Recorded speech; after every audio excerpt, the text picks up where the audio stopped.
Assalamualaikum warahmatullahi wabarakatuh. Salam Pramuka.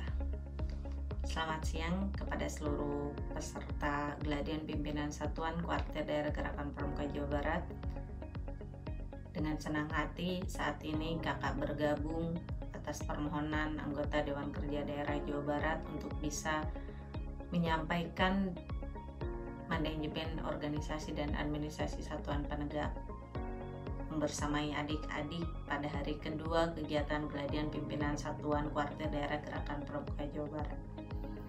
Selamat bergabung, selamat datang kepada seluruh peserta yang sudah terpilih menjadi perutusan satuannya untuk bisa mengikuti seluruh rangkaian kegiatan Gladian Pimpinan Satuan Kuartir Daerah Gerakan Pramuka Jawa Barat.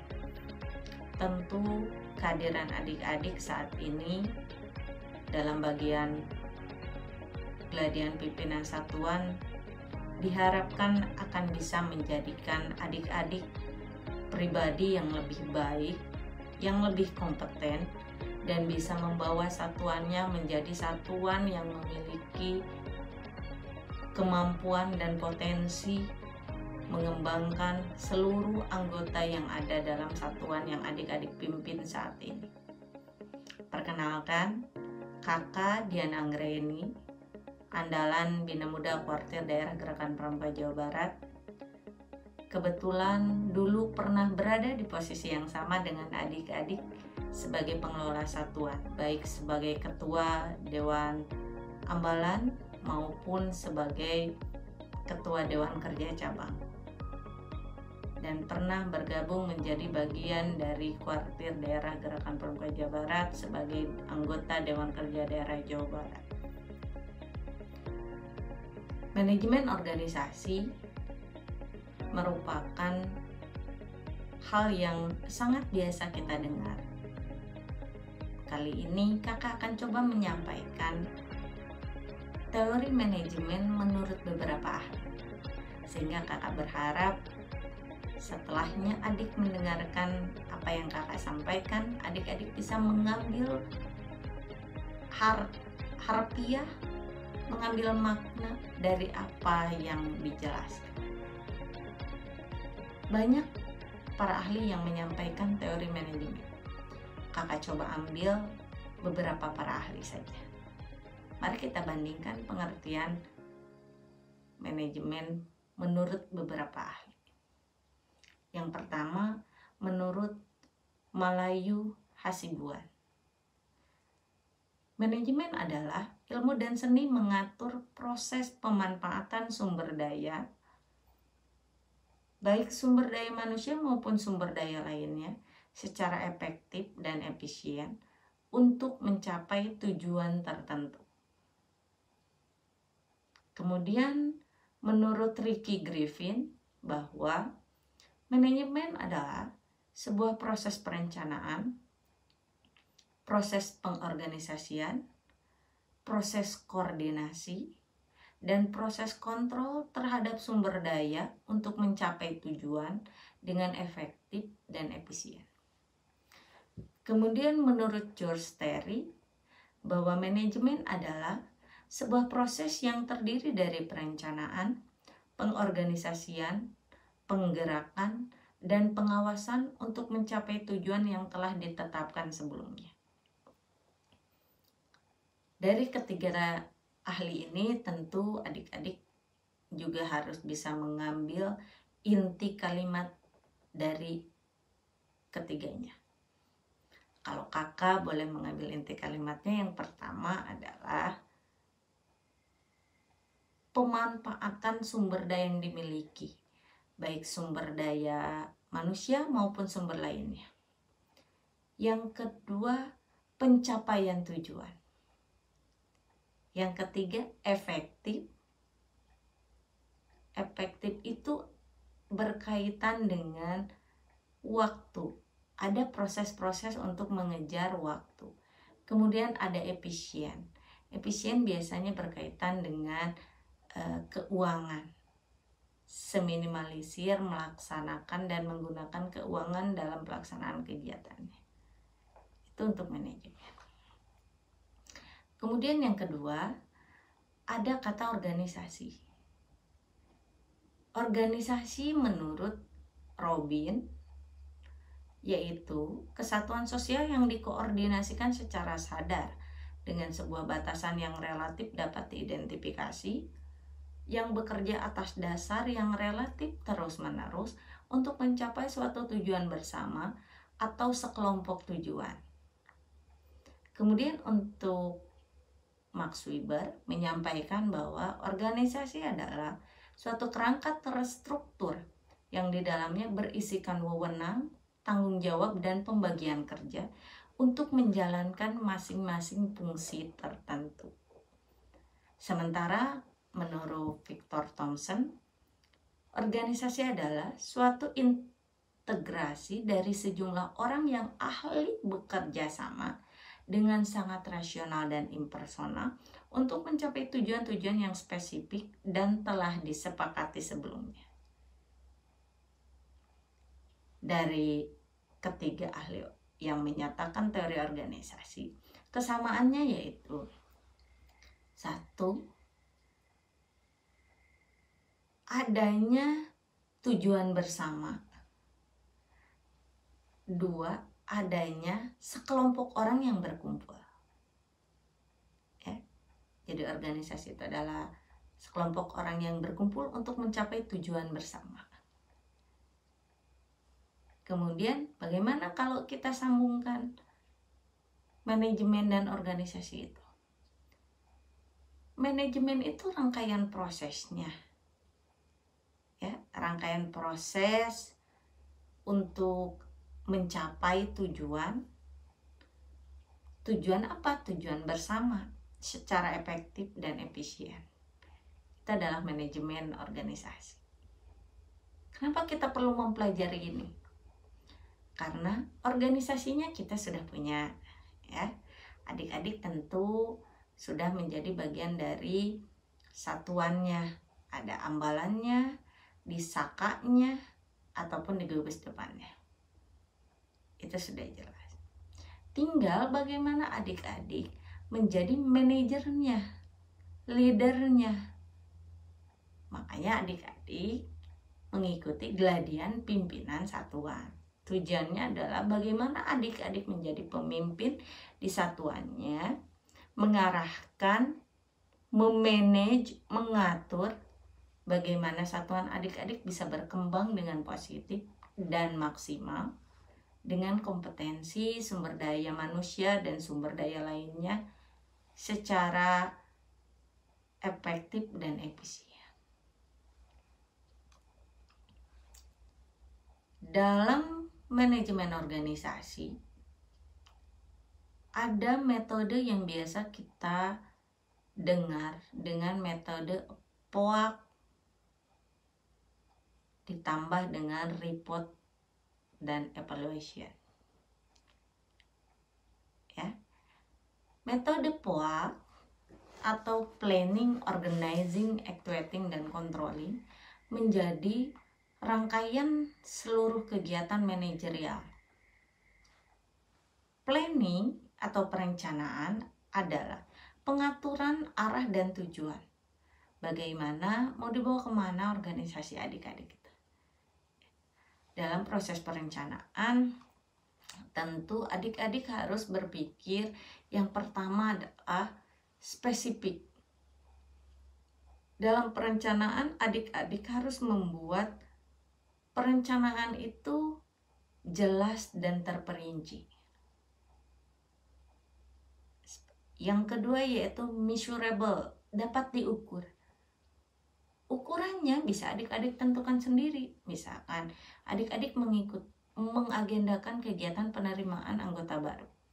Ukurannya, targetnya, misalkan targetnya 30. Itu jelas ada ukurannya. Ya. Kemudian achievable itu dapat dicapai. Adik-adik membuat rangkaian kegiatan itu, membuat perencanaan itu harus terjangkau. Kenapa harus terjangkau? Karena kalau terlalu jauh juga adik-adik membuat perencanaan ya susah. nanti perencanaannya akan dianggap gagal. Jadi harus terjangkau, jelas, dapat diukur, terjangkau. Kemudian realistik, sesuai dengan kemampuan.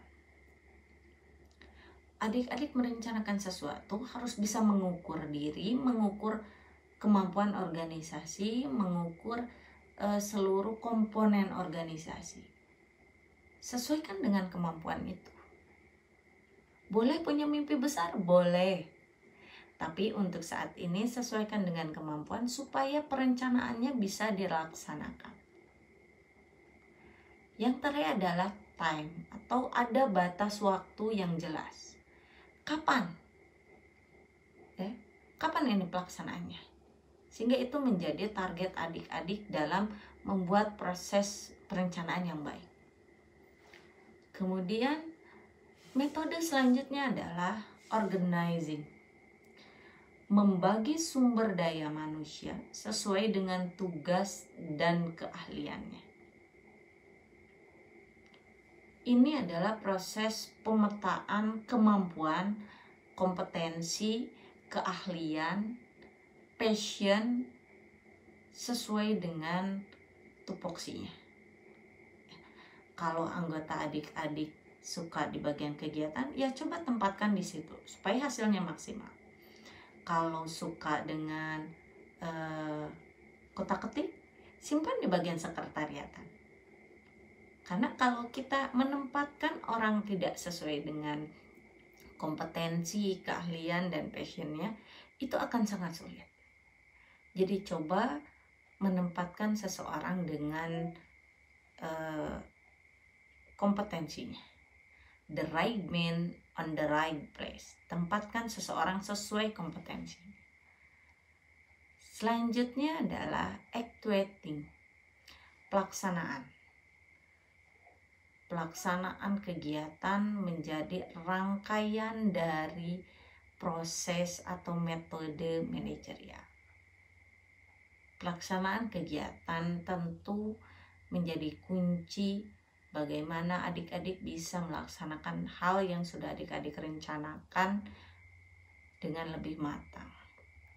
Dalam proses pelaksanaan, adik-adik perlu memperhatikan satu, kerjasama yang baik antar seluruh stakeholder yang berlaku, yang memiliki kepentingan, yang berada dalam satuan adik-adik.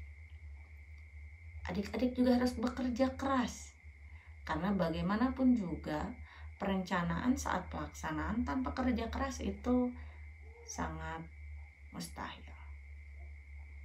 Kemudian ada bekerja cerdas, bagaimana adik-adik mampu mengoptimalkan seluruh sumber daya yang adik-adik miliki di satuannya.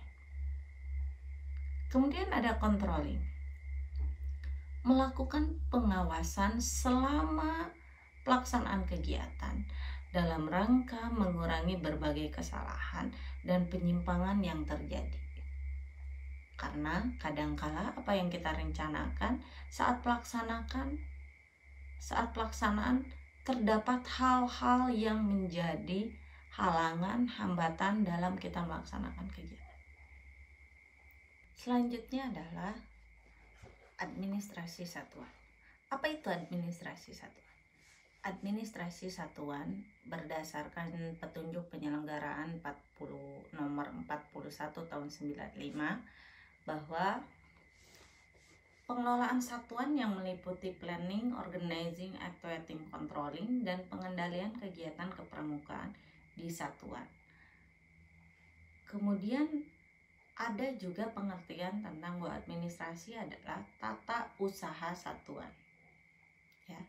Jadi proses pengelolaan itu di Gerakan Pramuka sudah diatur dalam Jukran 41 tahun 95. Tentu petunjuk penyelenggaraan ini harus adik-adik kuasai, karena ini akan menjadi dasar adik-adik melakukan penatausahaan di satuan yang adik pimpin supaya arah tujuannya jelas. Ya. Ini juga bentuk apresiasi kita kepada para penyusun yang sudah bersusah payah menyusun ini untuk melakukan standarisasi satuan administrasi satuan se-Indonesia. Dan ini juga menjadi langkah awal adik-adik dalam proses melaksanakan akreditasi, ya. Ada akreditasi satu. Kemudian satuan kalau di pramuka itu apa? Satuan di pramuka itu hanya ada dua, ada gugus depan, ada satuan karya, ya. Sehingga administrasi satuan adalah pengelolaan gudap dan saka dengan menggunakan sistem manajemen yang baik. Begitu.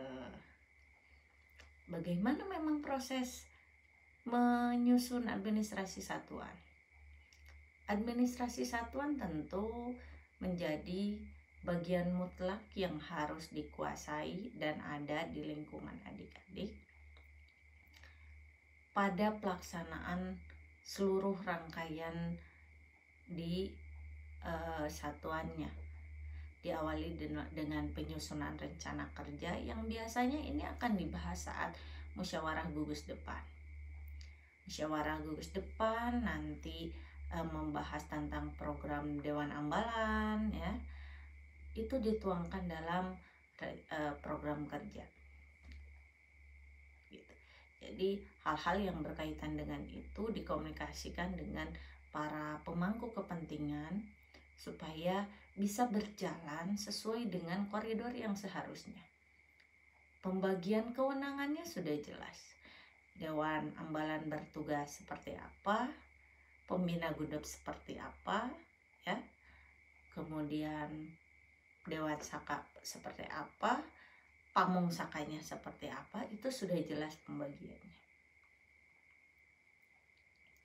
Dalam administrasi satuan sesuai petunjuk penyelenggaraan Kuartir Nasional nomor 41 tahun 95, ada salah satunya yaitu permintaan pendaftaran anggota untuk peserta didik. Biasanya ini bentuknya formulir pendaftaran calon anggota baru. Ini juga menjadi administrasi yang harus ditata usahakan atau diadministrasikan dengan baik karena menjadi bagian dari kelengkapan administrasi satuan yang adik-adik pimpin. Kemudian ada daftar induk anggota gerakan pramuka. Daftar induk anggota juga sama halnya dengan kebutuhan pokok yang harus dilengkapi oleh satuan.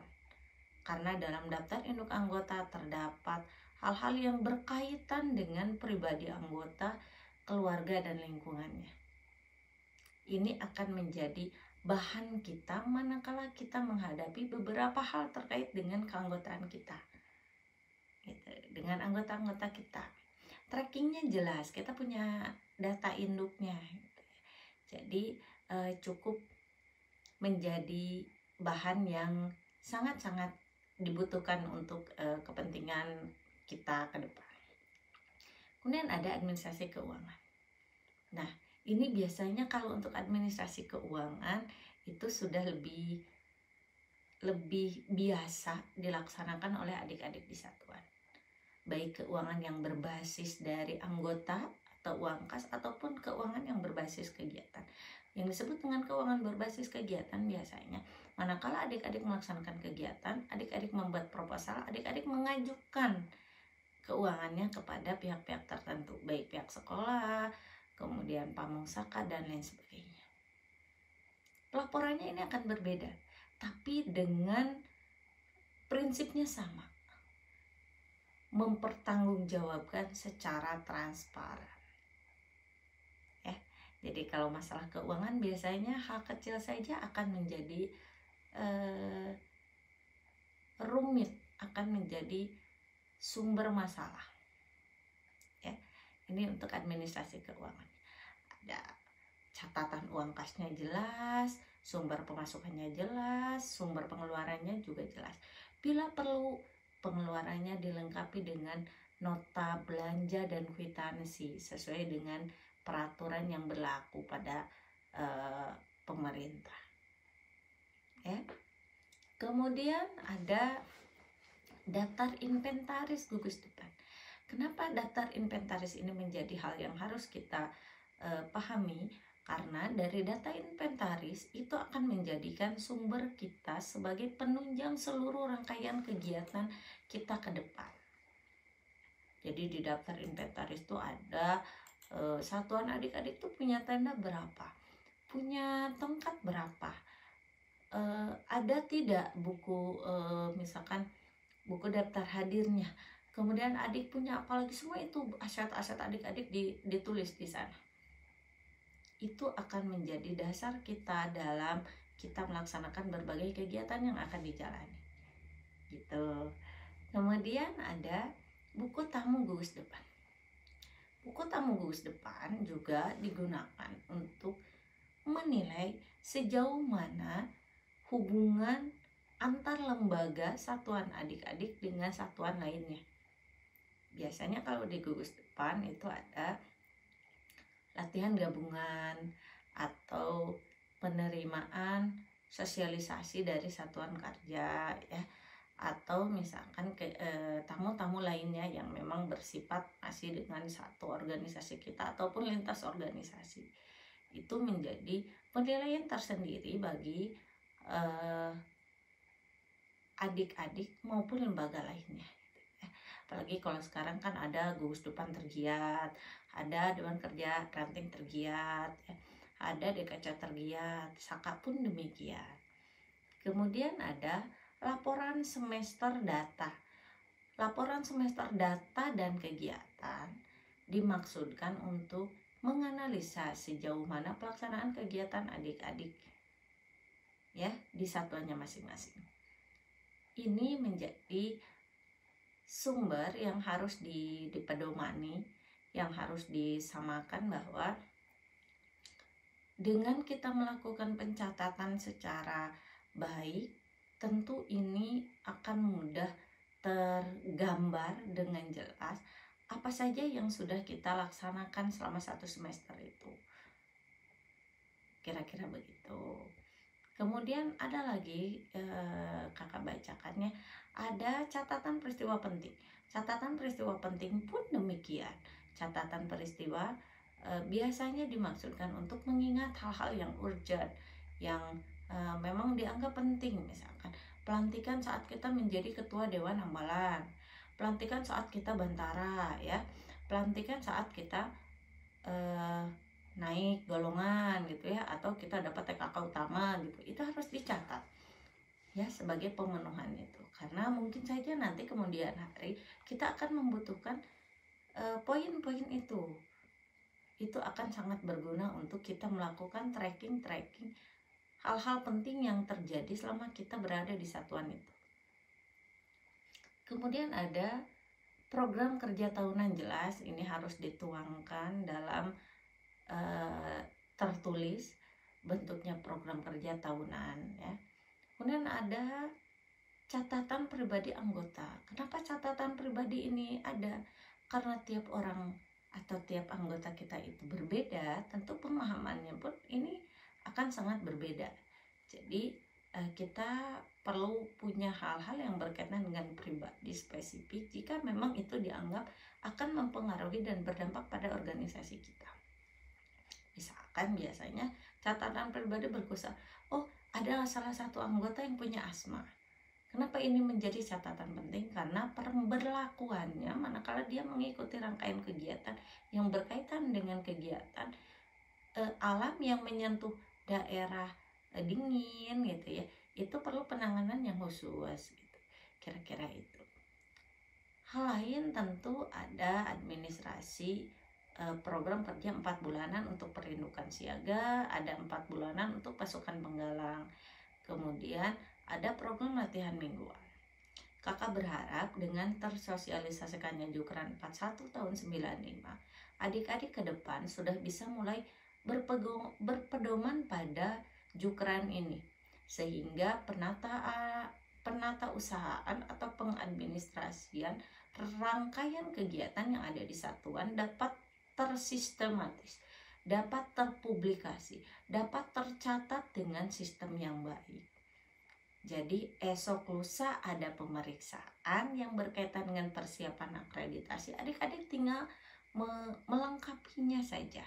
Sudah tidak kaget lagi, apa sih logbook itu, daftar inventaris barang itu bagaimana gitu. Ya, jadi itu sudah bisa. Jika adik menguasai ini, tentunya kakak berharap adik-adik bisa memberikan penjelasan yang sama kepada anggota lainnya. Adik-adik sudah penegak, apalagi ada yang pandai, sudah bisa melakukan pembinaan ke gugus depan yang ada di Penggalang. Tentu untuk di Penggalang pun sama, adik-adik harus bisa memberikan hal-hal yang sangat positif gitu ya.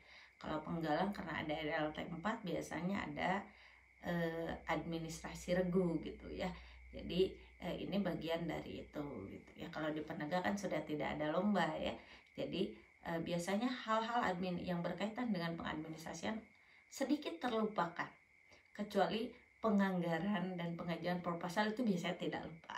Kalau untuk administrasi lainnya, kakak yakin adik-adik masih sangat minim dengan keberadaan administrasi satuan yang lainnya. Tapi tentu pasca melaksanakan dan menerima sharing ini, adik-adik bisa mulai mempelajari, memahami kaidah dan aturan tentang administrasi satuan yang tertuang dalam petunjuk penyelenggaraan nomor 41 tahun 95. Ya. Setelah adik-adik memahami petunjuk pelaksanaan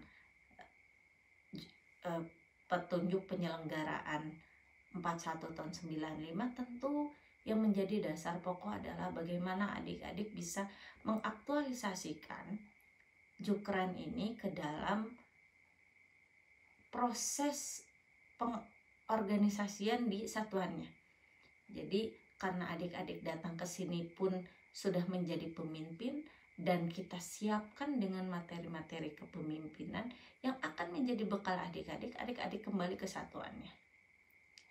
Manajemen organisasi dan satuan dan administrasi satuan akan sangat komplit, akan sangat kompleks manakala adik-adik bisa menerjemahkannya, bisa membuat keterkaitan satu dengan lainnya menjadi hal yang akan memberikan dampak besar terhadap perkembangan satuan yang adik-adik pimpin.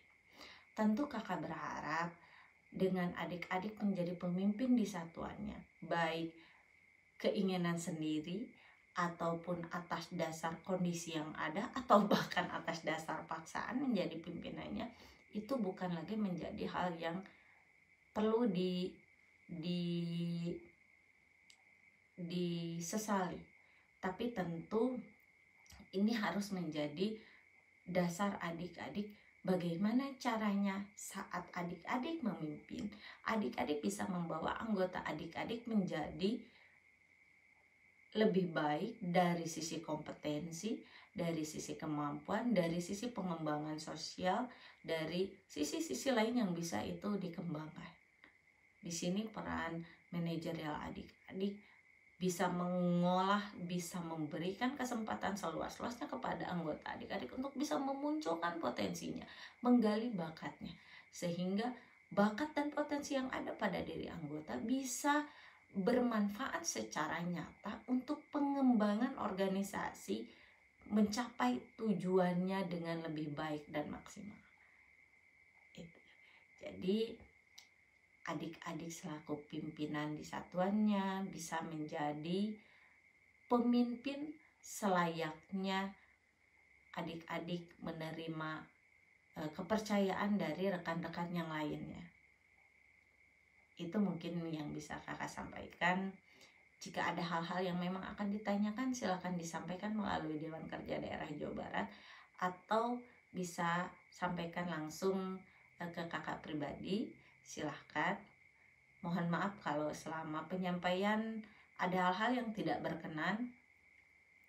Demikian, sekali lagi saya sampaikan selamat melaksanakan dan mengikuti Geladian Pimpinan Satuan Kuartir Daerah Gerakan Pramuka Jawa Barat.